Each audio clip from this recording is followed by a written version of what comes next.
Get your man the flute to play song, the fuck.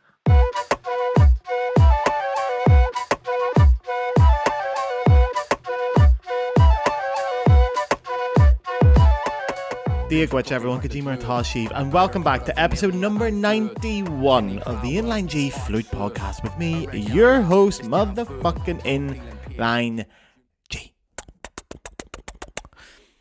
Now, lads, I would love to say that this episode will bring me no joy whatsoever, but that would be a lie. I have been fucking raging, so angry at Americans for years. Sometimes justified, sometimes not. But now, you have all fucked up so bad that I can now write an entire episode shitting on you, and you deserve it, okay? And yes, when I say you, I mean all of you, okay? If you are an American citizen and you can vote, you're part of this, okay? Don't try and fucking give me the whataboutery. Oh, it's them, it's always them. No, you all fucking did this. I'm so angry at this. Oh, yous have made such a fucking mess over there. God help any of you that come to Europe, by the way. Really, I feel sorry for you.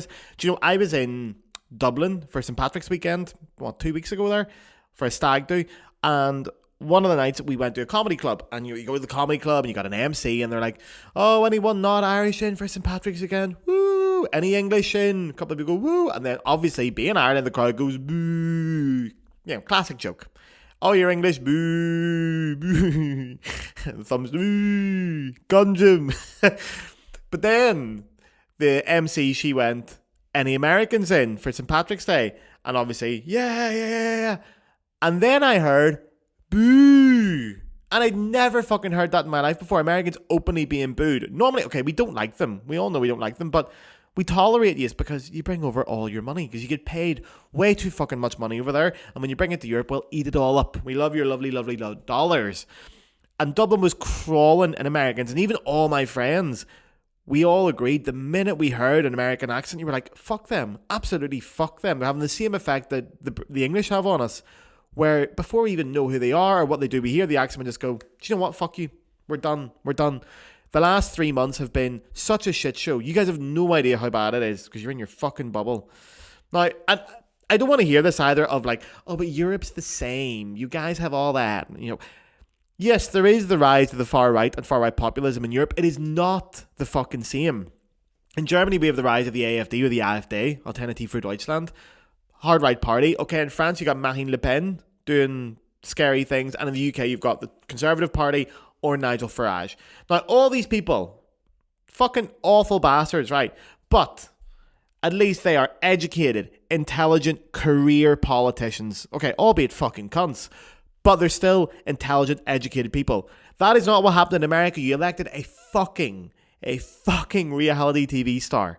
It is unthinkable. And he's an open idiot. He's not even ashamed. He's unabrasedly idiot.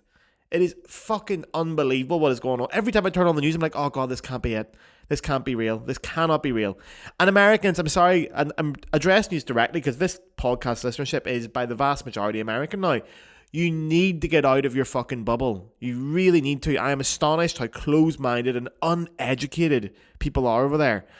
And I know, again, there's a couple of good Americans, fair enough, but at this point, sorry, you're part of the problem now. Trump won by a majority.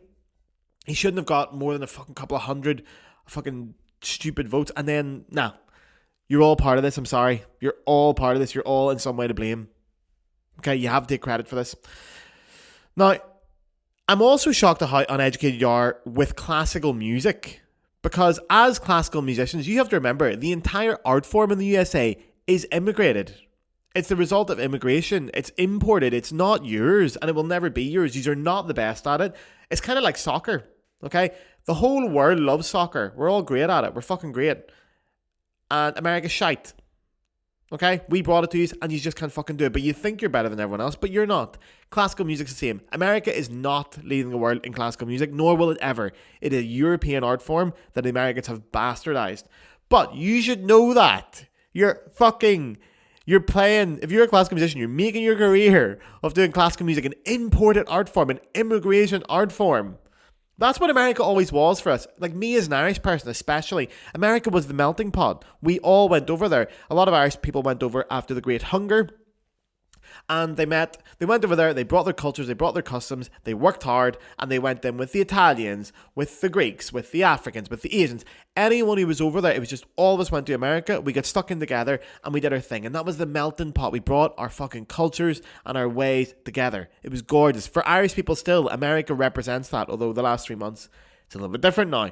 But for a long time, that's what America was to us. And also, on a side note, if you're one of those Americans who claims to be Irish, I'm a quarter Irish, or I'm an eighth Irish, okay?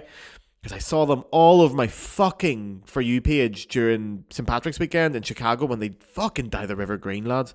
But you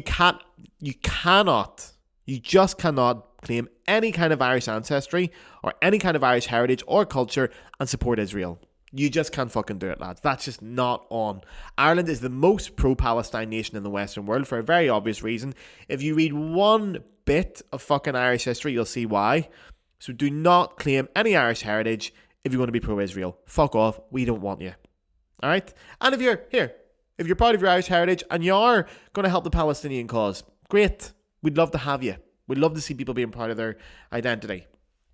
But America is new as a country, and this is where we have to start this podcast episode on before I just go ranting on for fucking 45 minutes.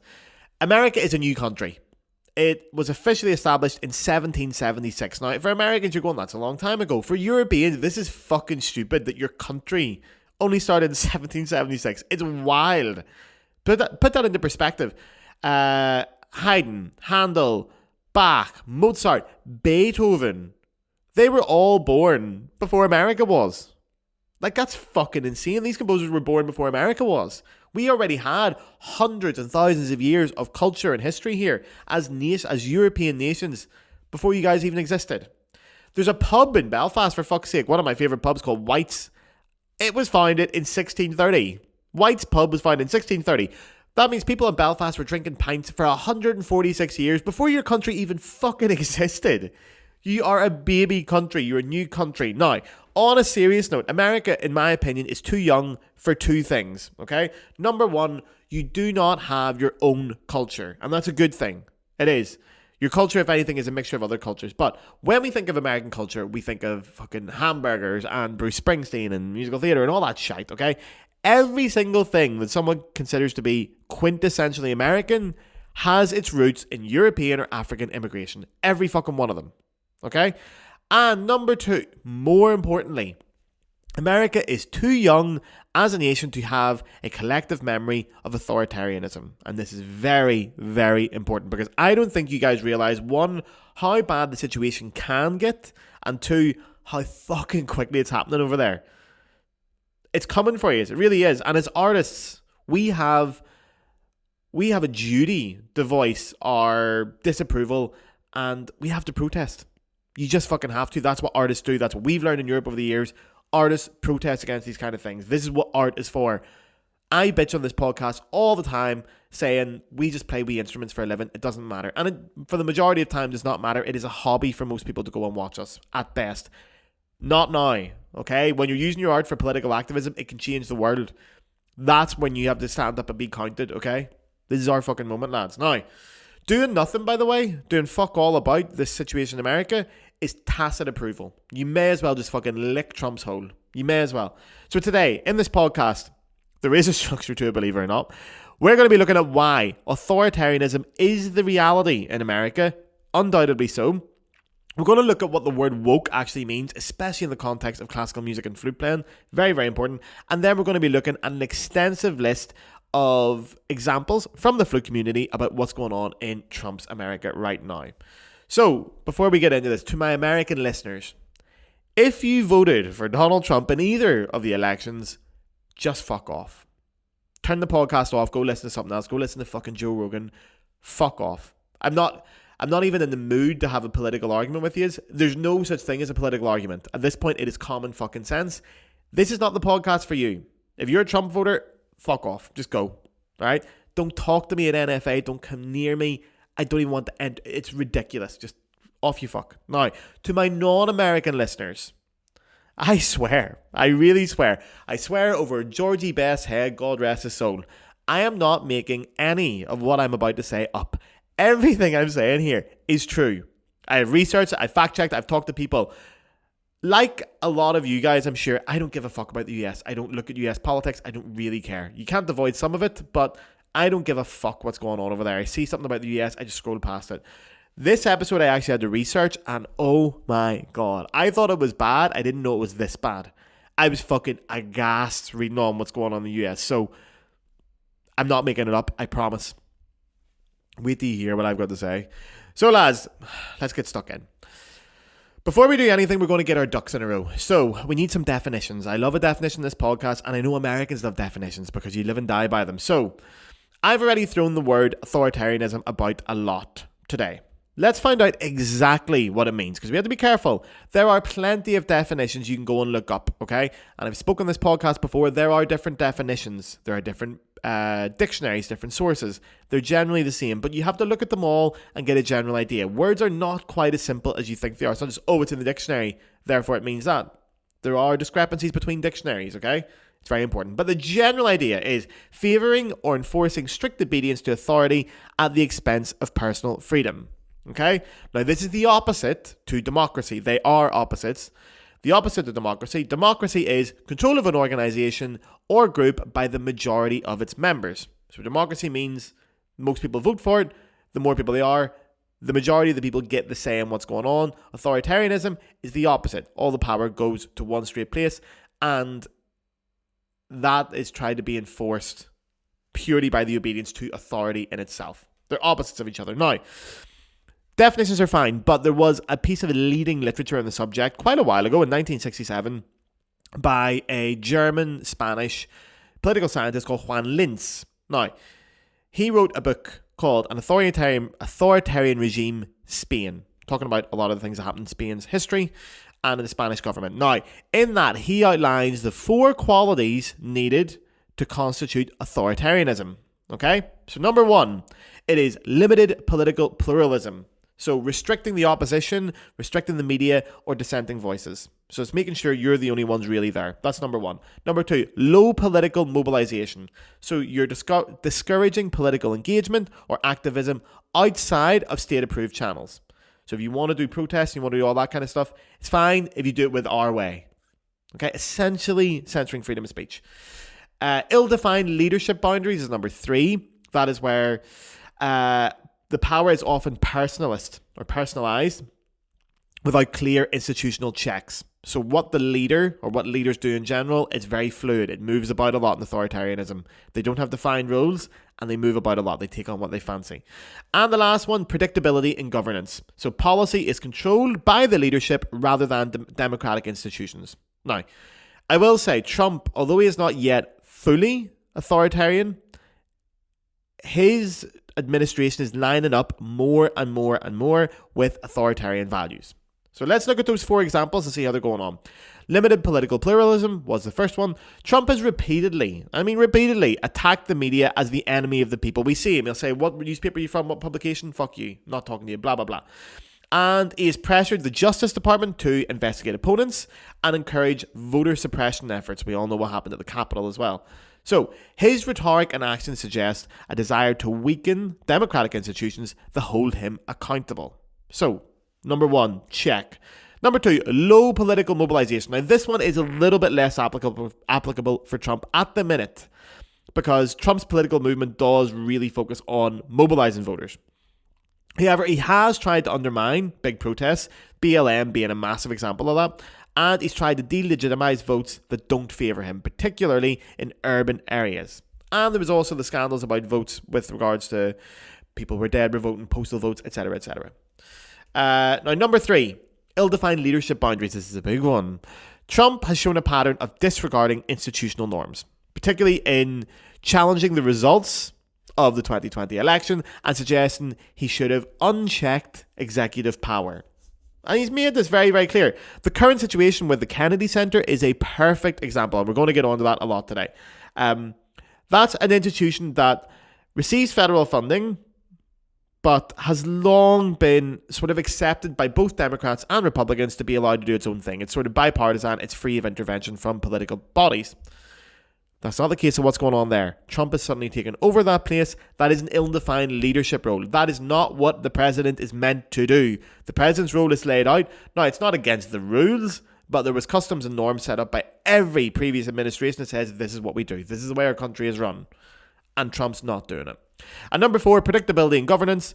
Trump's approach to governance has been more erratic than structured, but his preference for personal loyalty over institutional process aligns with authoritarian tendencies. That's very, very, very clear.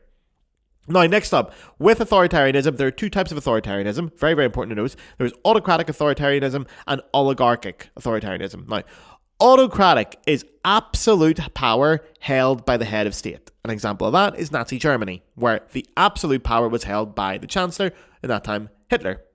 Okay? Oligarchic authoritarianism is where a small group of wealthy individuals, often unelected, influence policy. Perfect example of that, Soviet Russia. Okay? All the wealthy families, landowners, business owners, they had huge impact in government, even though they weren't elected. Now, that is oligarchic. Trump, with his wee fucking loser mate, Elon Musk, following him around like a lost dog, is building an oligarchic authoritarian state. That is so clear. Now, also, I will say, Elon Musk is such a fucking wank. Do you know what Elon Musk would be if he wasn't rich? He'd be a fucking virgin. He's a loser, man. He's a fucking loser. Along with people like fucking Jordan Peterson and Ben Shapiro. It's what sad boys who can't get girls follow. We loser boys that can't get women to like them. Like, oh, girls don't like me, so I'm going to listen to these fucking wankers. Pricks. I'm watching that show Adolescence on Netflix at the minute. It's making me so angry about a bunch of wee lads who just can't get the fucking ride. Boo-hoo. Do you know what? Here, big tip for you lads. See if you're not getting women, right? Maybe stop listening to podcasts by women haters. And girls might fancy it. They might give you a smooch or 2. Try not being a dickhead and see what happens. And they don't do you anything. If they don't smooch you, maybe fucking brush your teeth. Now, next up, we are going to talk about wokeism. Because it's a fucking stupid term. I hate it. I really hate that term, woke.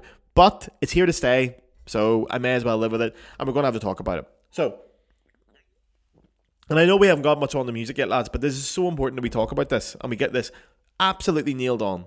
Okay? I don't do ifs, buts, and maybes. Okay? This is facts. For once in this podcast. Now, woke.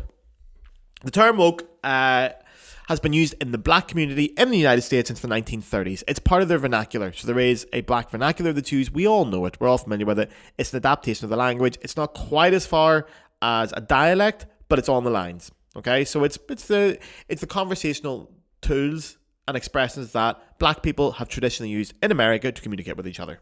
Totally legitimate. Now, initially, the word woke was to alert people to racial prejudice and discrimination. Okay? So it's basically stay woke to racism. It comes from awake, obviously. Okay? It's an adaptation of that. And to be woke means to be alert to racial prejudice, which is a huge thing in America in the 1930s and still is today. Now, 2018 is where it all changed. This all developed a lot because the BLM movement, the Black Lives Matter movement, really brought this phrase back, and they kind of developed it. They didn't develop it, but it became developed in general to alertness for any social inequality. So not just racial prejudice, but any social inequality, you had to be woke to it. Okay? So being woke is to have awareness to, yes, racial inequality, but also gender inequality, sexism, denial of LGBTQ plus rights, etc., etc. There's other things as well, disabled rights. There's all kinds of things. But essentially, anywhere there's an inequality in society, unjustifiably so, woke is saying you should be alert to it. You should be aware of it. Okay?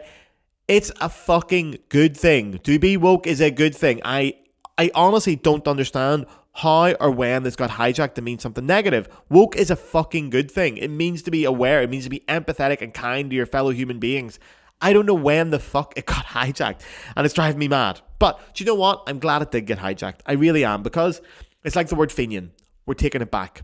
Now, for anyone unfamiliar, really quickly, especially the Americans, because we know you're not educated in other countries, the word Fenian is used as an insult in the north of Ireland towards people who are pro-Irish or Catholic. It was used as an insult for a long time. In the last few years, we have seen people reclaim that word, me included, to say the word Fenian to describe ourselves. Bands like Kneecap have used the word Fenian constantly. Reclaiming it is a really strong thing. It's a really powerful thing, reclaiming a word. Obviously, you're going to see the same in the black community with the N-word. I'm not going to fucking say it, obviously. But within their community, they have reclaimed it, and it's their word. It is great. Okay, so we're going to do that with woke. Fuck it. I am woke. I'm a woke Fenian. Fuck yes. So, now the definitions are done. Fuck, we need to get going here. Definitions are done. Right, we're going to get into this. Let's have a look at what a fucking mess Donald Trump is making in America.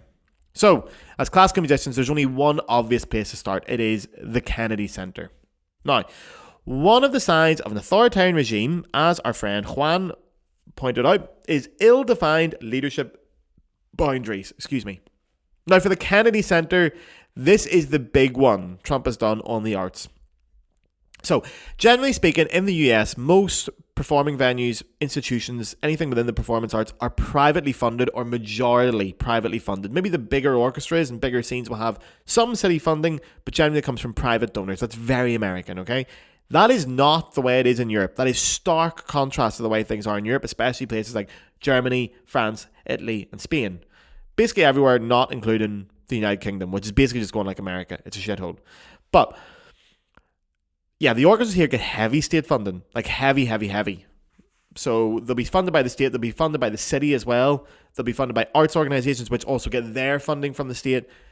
It is viewed as the state's duty to support and preserve the arts that have been here for hundreds and hundreds of years. It's also part of the tourism. You know, you go to Vienna, you can't go to Vienna without seeing Mozart and Beethoven and all those lads about the place. It's part of the tourism. It's part of the city's identity. Europe has had classical music long enough that it's ingrained in our society. It's ingrained in a tapestry of how we are. You haven't got that yet in America, which, okay, partly to blame why it's all privately funded. But anyway, one of the few places in the USA that does receive federal funding or significant federal funding is the Kennedy Center. So for anyone unfamiliar, because I kind of was, because again, not only do I not give a fuck about America, I especially don't give a fuck about classical music in America because it's shit. It's like when the Bundesliga is taking a break and I can't watch any football and I have to watch the fucking MLS. I'm like, right, well, it's better than nothing, but I'd really rather not. So, the Kennedy Center is in Washington and it is considered the National Center for the Performing Arts. Okay? So, it is the big thing in the US. It is the US flagship. It's the jewel of the US's performing arts venues for everything.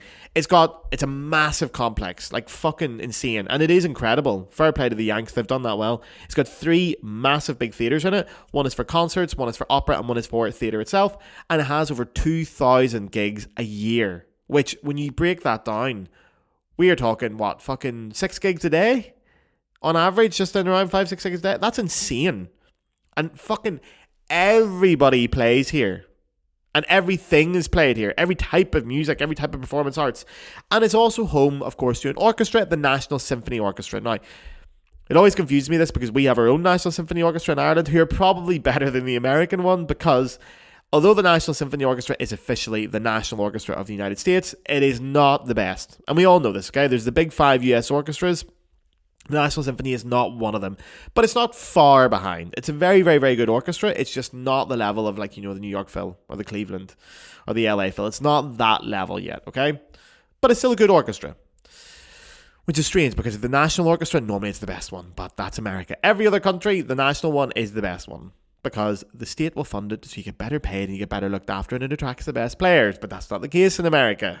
I think the highest paid orchestra, from what I know, it's either the LA Phil or the Met. And they're privately funded for the most part. But anyway, speaking of funding, the Kennedy Center gets federal funding, but it is 16%.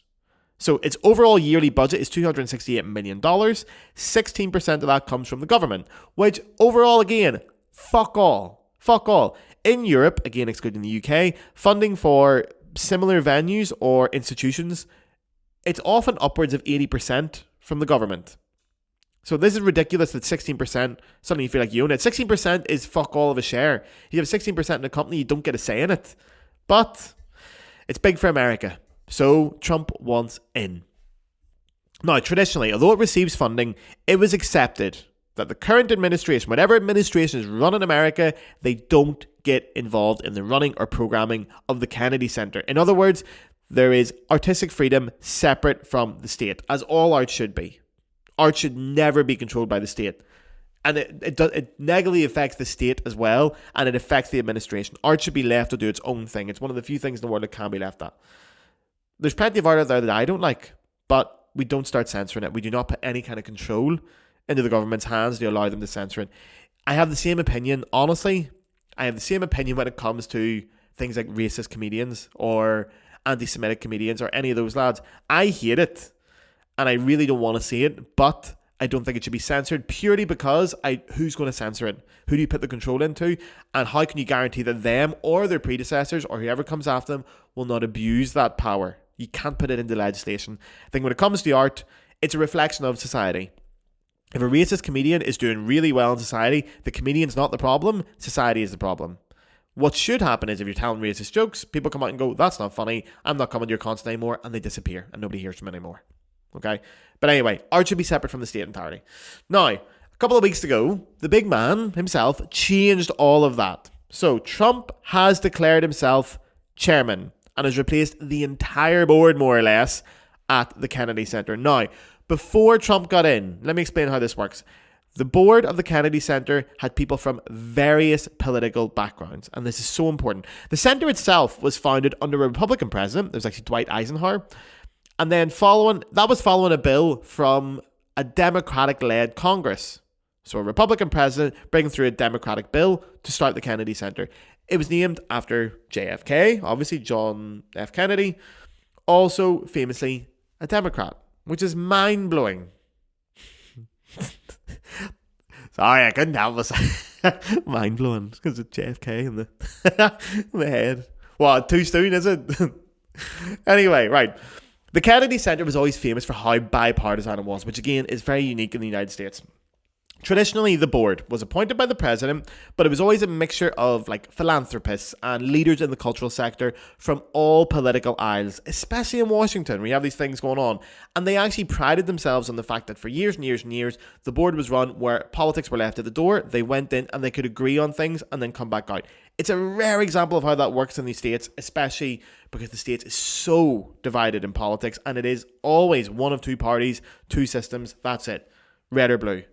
So to be able to put that aside for art is incredible. And the Kennedy Center really was the crown jewel of the US cultural scene. It's a rare diamond purely for the arts in a sea of fucking uncontrolled, unbridled capitalism. It's European in its building. It's truly built for the arts. And now, obviously, the Yanks being the Yanks, they've even managed to fuck that up. You've only had one and you've fucked it. Because all this only happened in February, by the way. A couple of weeks ago this happened, which is the most insane thing about this administration, and that is saying something. This podcast is being recorded 2 days before it's going out. And I guarantee by the time Friday comes around, Friday the 28th of March, I think it'll be, this podcast will be out of date already. Something else fucking insane is going to happen. And this is all worthless. It'll be an artifact at some point. Or maybe it'll be used as evidence against me in a court of law when I go to America in August. But Trump is moving fucking fast. And the scheduling has been changed now, okay? So, essentially, what we know is Trump has installed himself as chairperson. He's put in a whole new board where they're all loyal to him. A lot of them have no experience in the arts whatsoever. They're just loyal to him. It's de facto running it because he can put people on. He knows they're going to vote in his favor or vote for his policies or things that align with his policies. So the board is controlled by Trump. That's it. These are not intelligent people. These are people who will vote with Trump. Loyalty, just pure loyalty. A bit like your fucking wanker JD Vance, who hated Trump years ago, outwardly outspoken about him. Then Trump's like, hey, do you want to be my friend? And JD Vance like, yeah, let me kiss your bum, Donald. Fucking pricks. And they're all doing that, okay? But there have already been, since February, there have already been cancellations to the programming for this season. Okay, so the season ends in fucking June, July. Already there have been cancellations. This is quick. Like, cancelling things that are already in this season means people have already started rehearsing. They've made gaps in their scheduling and touring. They've probably spent a lot of money getting things ready for it in various areas. It's insane to cancel this season. Normally when you're cancelling a program, you're talking at least a year or two in advance already. So a few examples. Finn. It's a new children's musical about a young shark.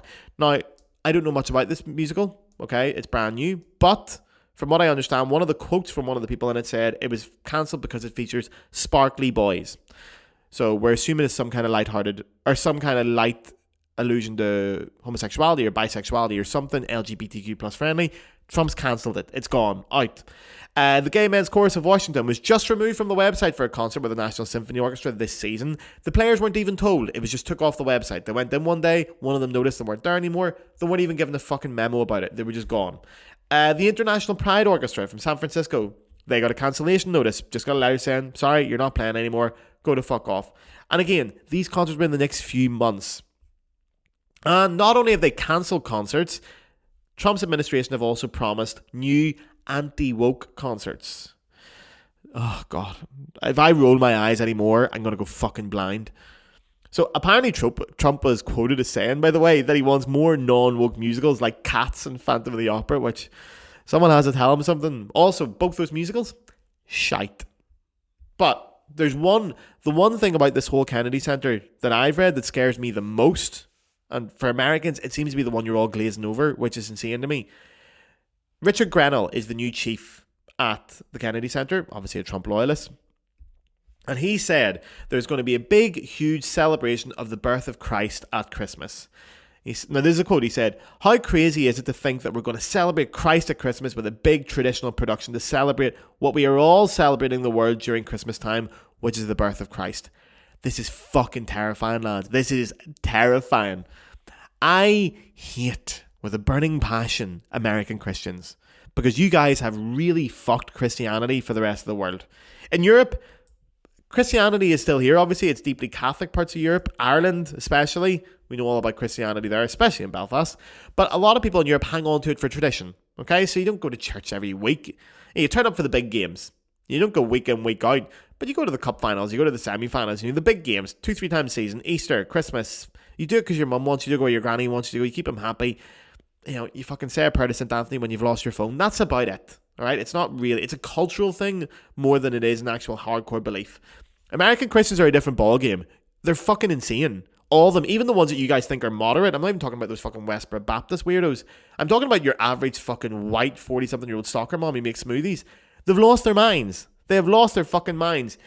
It's honestly cult-like how indoctrinated they are in Christianity. And it's so normal over there for you guys. You guys don't realize how fucked up your Christianity is over there. And some big, huge Jesus fest at the National Performing Arts venue is nightmare stuff. Nightmare. Even in, like, France would never dream of putting on anything religious in a performing arts venue. It wouldn't happen because even though France is deeply Catholic, state and church, separate entities. Okay? You don't put those things on for any religion. Okay? You just don't do it. Religion is something you do on your own. You do not put it on other people. Fuck off. Germany. Oh my God. The idea of this happening in Germany, people would fucking burn. Because the last time it happened was the bad guys. It's nightmare stuff to think that there's going to be this big fucking pro-Christian thing. It's horrific. Fuck all religion. And I can say that. I come from Belfast. We know better than anyone the damage Christianity does. We've had a war over it for the last fucking 100 years. We know. I have the right to say, fuck it. If you want to be religious, go and do it. Fair play to you. Fill your boots. Go to church. Have your faith. I'm actually jealous of you. That's really important to have it. Do not put it on anyone else. It's no one else's business. Don't fucking mention it. Nothing makes me switch off a person more than when they're talking and they say, and then I found the power through Jesus Christ. I'm like, oh, fucking God. Jesus Christ, shut up. I don't care. Do your thing and fuck off. Not involved in it. I'm getting so annoyed. Right. This is a very emotional episode, lads. I'm sorry. There's no real humour in this episode. This is me going after this. The more I read my notes, the more I get annoyed. Now, some musicians have went out against Trump, and fair fucking play to them, especially the jazz, rock, and world music players. A lot of them have cancelled their gigs at the Kennedy Center, and they found alternative venues around the area. And that's great. Not many classical orchestras in the US have the bollocks for this. They do not have the fucking cojones to do this, and this is where it's disappointing. And the classical music world, in general in America, it let us down over Palestine, and it's failing over Trump. Okay? Because outside of the US, it's coming. Okay? People are fucking going after this. Now, one example of this is a guy who's in a foot in both camps, shall we say. So you've got Franz Elter-Must, who is the musical director of the Cleveland Orchestra. So he's German, he's running the Cleveland Orchestra. Now he said, now this is fucking activist as it gets now, it's quote, "I advocate that we, especially as European artists, engage intensively with the cultural scene here before making decisions about how to deal with the US. That we understand its structures, its deep roots in society, and it's important for democratic discourse. Would I personally perform at the Kennedy Center right now? Probably not. The politics there and the government crackdown irritate me too much. But that makes it all the more important to support places where culture is celebrated as a form of debate, humanism, and human dignity. Especially now. We must believe in the power of music and assert it." Fair fucking play to you, friends. Now, he didn't say fuck Trump, but he more or less did in a polite way, and a much better way than I can. Much more eloquent. And that's the way it fucking should be. Fair play to him. He's coming out and making a stand against it.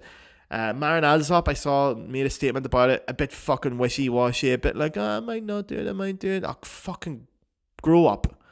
Alright?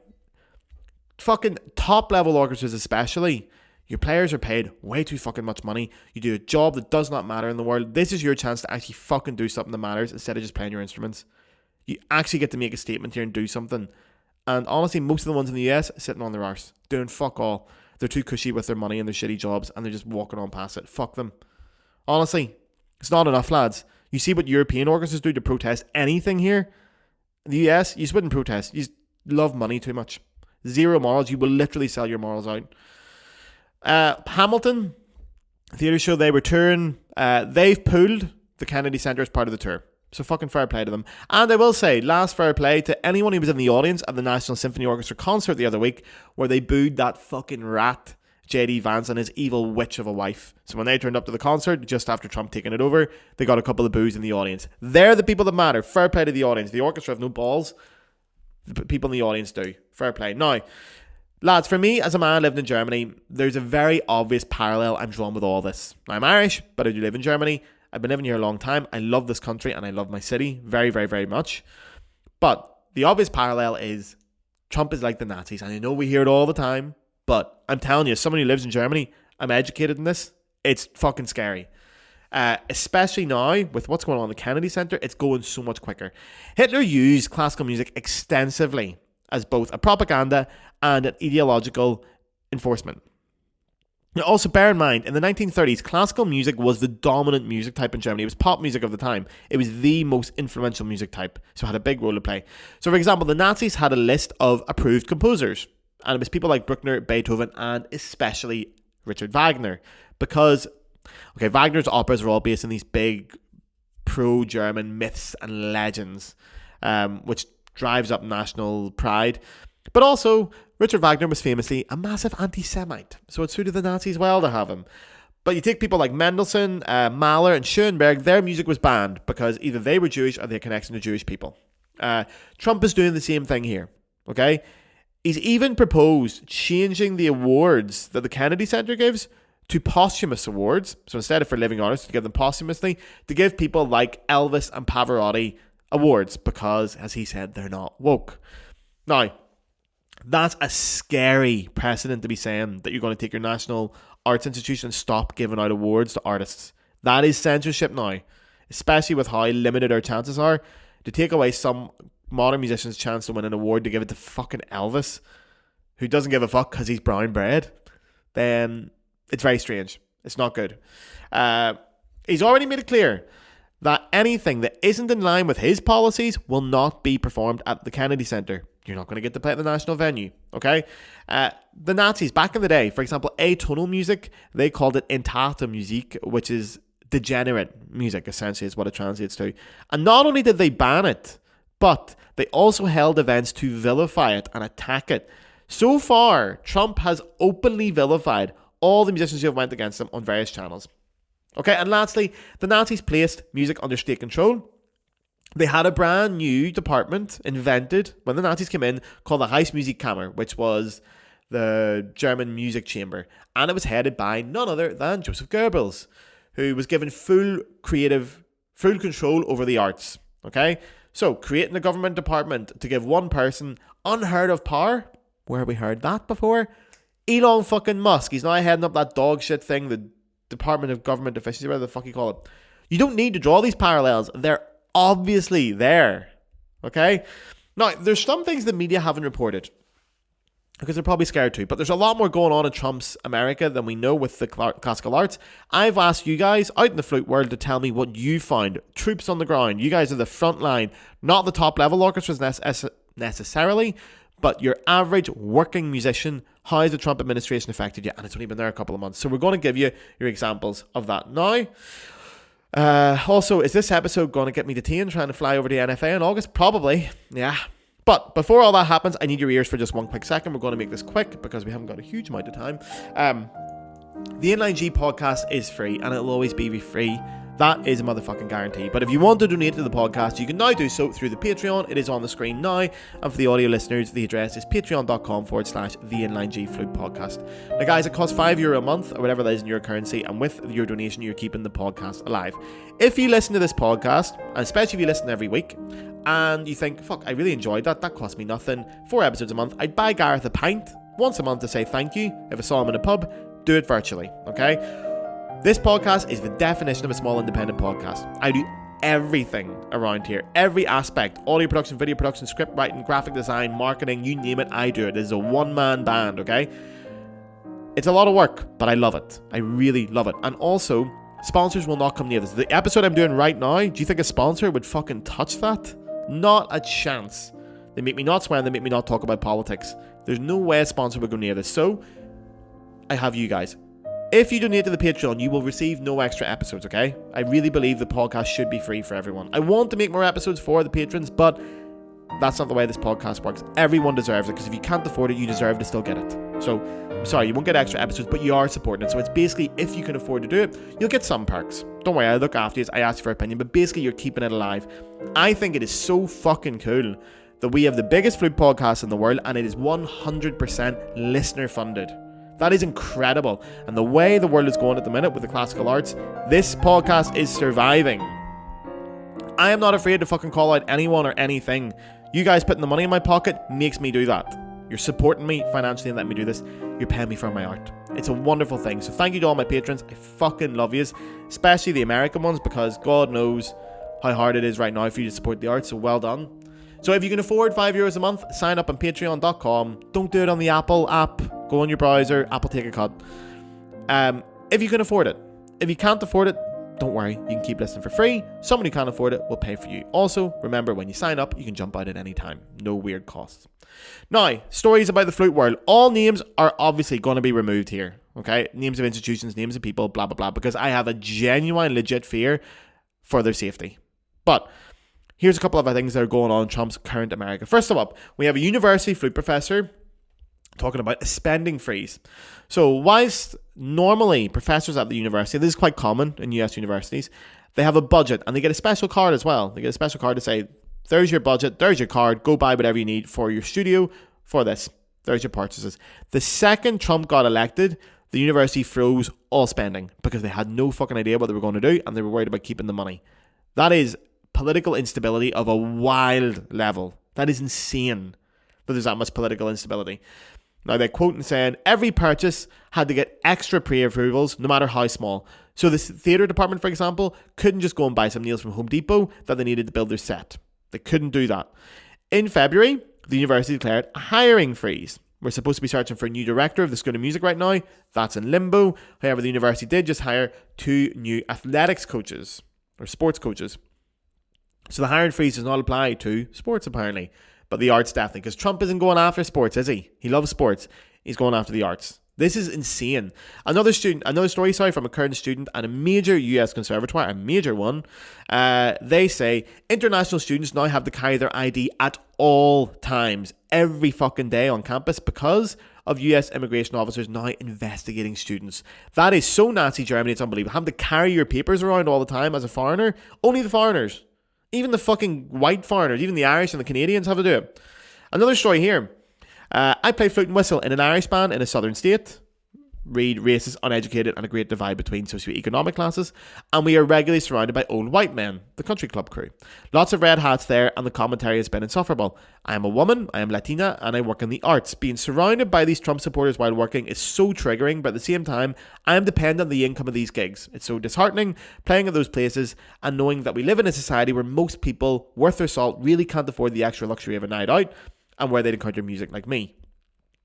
It leaves the audience nearly full of MAGA hats, and it breaks me that I'm one of the masses they're targeting, having to display my art like a show pony. When my fellow Americans who are so stressed and could use a night of good music have to sit at home and worry about how they'll pay for food. That is heartbreaking. Republicans don't deserve the arts, man. They don't fucking... Right-wingers don't deserve the arts. Go listen to your fucking right-wing music and see how far you get. Who the fuck's right-wing music anyway? Bruce Springsteen, is that it? Dog shit. Country music, you can fucking have it. Honestly, go listen to your own shit. Fuck you guys. Right-wing people shouldn't get the arts. It's for us. Okay? It's for people that don't have the money and we need something else in our lives to keep us going. A couple of people have wrote to me with the same story about being told to remove their pronouns anywhere displayed. So if they got he, him, or she, her, they, them written anywhere, take it down. You're being advised to. You're not being told to, but you're being advised to for potential repercussions. And they've been telling the students to do the same. Even if it's on documents, if it's on social media pages, they've been told to get rid of it. One person who actually plays with the European orchestra has told me that the orchestra has made the decision to cancel their upcoming US tour due to all the stories about deportation and visa issues. They just couldn't afford for an issue to arise. But the person did also tell me that the orchestra refused to tone down any of their themes on human dignity, diversity, or migration, and because of that, they were advised not to come to the US. And I think to most of the players in this orchestra, it was actually a huge relief because, like me and like a lot of Europeans, fuck America, we have zero desire to go over there now. Absolutely fucking zero desire. If it wasn't for Denny's, I wouldn't be there. I even got one flute player in a community orchestra who had another player quit and report the orchestra to the fucking FBI because the group generally was a bit more lefty and anti-Trump, and that's fucking scary. Because we know Trump supporters are fucking idiots. That's no surprise. But now, they're idiots who think they have the legitimate course of going to the fucking police or the FBI or the state. That is not legitimate. Their views should not be legitimized, okay? But they think, oh yeah, I'm totally right now. The state's got my back. Trump's got my back. The FBI have got my back. Fuck these woke lefties. I'm going to report them to the police. Again, that is so Nazi, it's unbelievable. It's like the fucking Gestapo. Other stories. In the news recently, there was a French researcher denied entry to the US upon arrival after having his phone checked to show anti-Trump content on it. Now, that is fucking insane. That is fucking insane to be denied entry because you have anti-Trump content on it.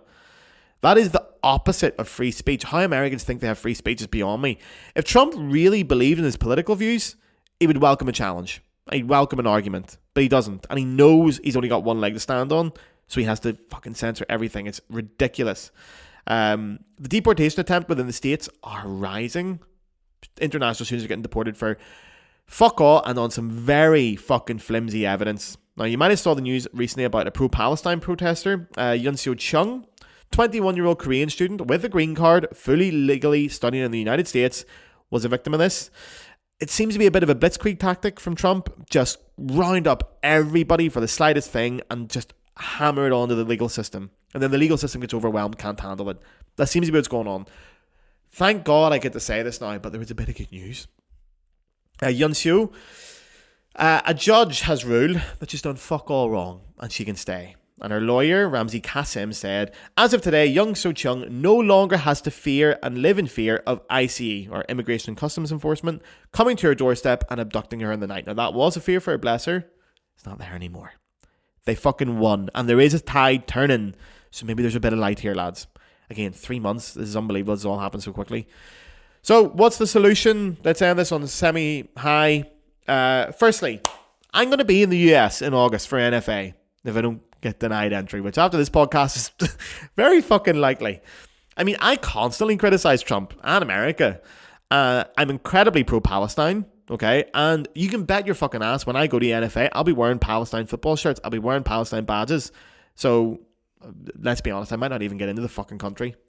But as my own little thing now, I've always said no members of the US military will be coming on this podcast. I know it's a legitimate career path for a lot of Americans, and I hate the shit on working musicians just trying to make a living, but I'm sorry.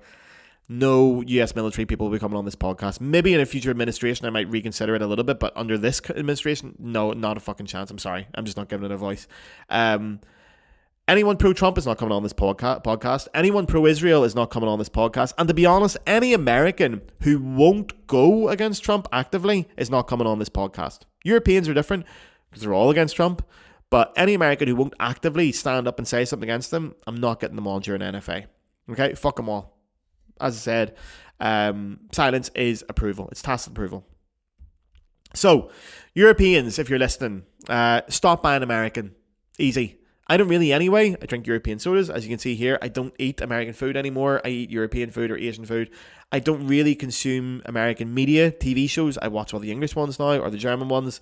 American music, I don't listen to that much either. Okay, the little bit, Chapel Rowan's probably one of the examples. But, and And when it comes to classical music, absolutely not a fucking chance. I'll listen to the good stuff. Why would I listen to an American orchestra when I can listen to the Bird and Phil or the French orchestras?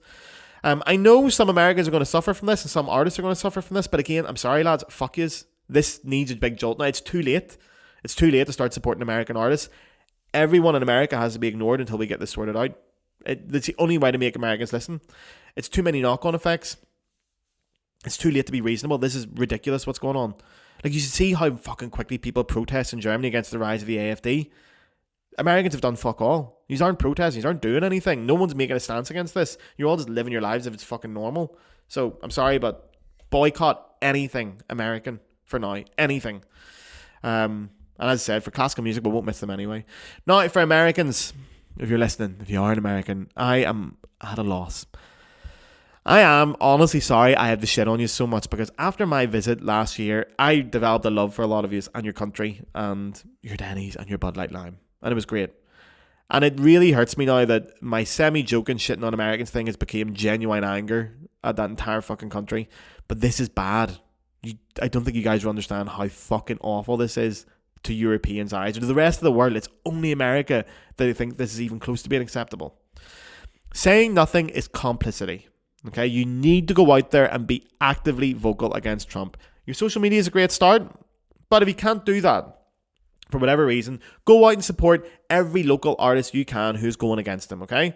So, also, don't go near the fucking Kennedy Center. For the love of Christ, if I see any of you at that fucking Kennedy Center for any concert, I'm falling out with you. If you have a membership with them, or you pay them any money, unsubscribe. I'm sorry, but that place has to fall apart now. You cannot support the Kennedy Center. Don't even go on their fucking website. Stay away from it, okay? It has to fail to have a chance of getting this message across.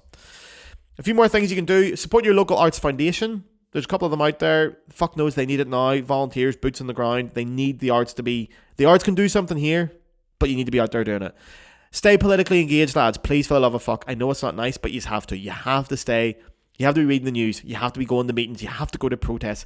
Stick a fucking Palestine flag sticker on your flute box. Wear the flag. Do something. Get involved. Okay? On a small level. Do anything. I've seen a couple of you guys actually putting pro-Palestine stuff on your statuses since listening to this podcast. Americans, I know it's not easy for you. Fair play to you. I see you. And I fucking love it. Well done. Support any immigrant or marginalised artists even more. Okay? You're in the USA. There's only one thing that really matters in the USA, and that's money. So buy the tickets to marginalised artists. Follow them on their socials. Share their stuff. Let their voice grow. If you don't want to use your voice, or you can't use your voice, go and support someone else to use theirs. Fuck's sake, use me. I'm not scared in the slightest of Donald Trump. He can go fuck himself. A bigger audience on this podcast could actually help, because I will get people involved and I will push this. So fucking help. Share my shit, okay? Get this podcast growing. Like it. If you're listening on Spotify, subscribe. Give reviews. Also, see if you're on my social media. I'm sorry to be rude here, but if you want to support this podcast, like everything. I do that with everyone I know. If they're trying to build any kind of social media presence, I don't even look at their posts. Automatically like. Fucking like it. You have no reason to scroll past it if you're trying to support me. Fucking like it, okay? It's ridiculous now. Do that with any artist who's marginalised or is going anti-Trump. Go and fuck. If you scroll past anything from them, anything, like it. Oh my god, it takes you not even 3 seconds. Double tap your fucking thumb. Support them. The numbers help. And the last thing, as naff as this is going to fucking sound, be fucking nice to each other, lads. Okay, now is not the time to be arguing within ourselves. Support everyone in the community, okay? Even more. And again, that means every fucking post you see on social media, you like it. Every protest you go to, every meeting you get involved, you support each other, okay? Subscribe, share. It's fucking free. It's free. Leave your... The only reason I can think that people don't like other people's stuff on social media and stuff is because they're jealous or they have an ego or trigger something. Leave it at the fucking door, especially if you're American. We're done with American egos. Put it all beside. Start helping people out. Okay? Help your fellow artists out for the love of fuck. And if you see anyone have the slightest fucking whiff of being pro-Trump or even tolerating Trump, you call them a cunt and you block them immediately. Do not engage in political discourse. Do not chat to them. It drives the numbers up when you get in an argument on Facebook. Call them a cunt and block them. That's it. Don't give them the fucking satisfaction of an online argument. Lads, that's it. That's the episode over. I'm sorry that was so angry. I would love to re-record this episode, but I think that's got the actual emotion in it. So I'm going to leave it out there. NFA, or not NFA, ICE, if you're listening, I'll see you as a border control in August. Stick the kettle on now. I'll have a cup of tea, please. I'll be there for a while. Anyway, lads, ladies, all in between, look after yourselves. Be gentle to yourselves. Be kind to yourselves. Go fucking rub a dog. Go kiss a cat. Kiss each other. Do something lovely this weekend. I love yous all. Good luck with it all. Mwah, mwah, mwah, mwah, mwah, mwah. Get your man the flute to play something, fuck.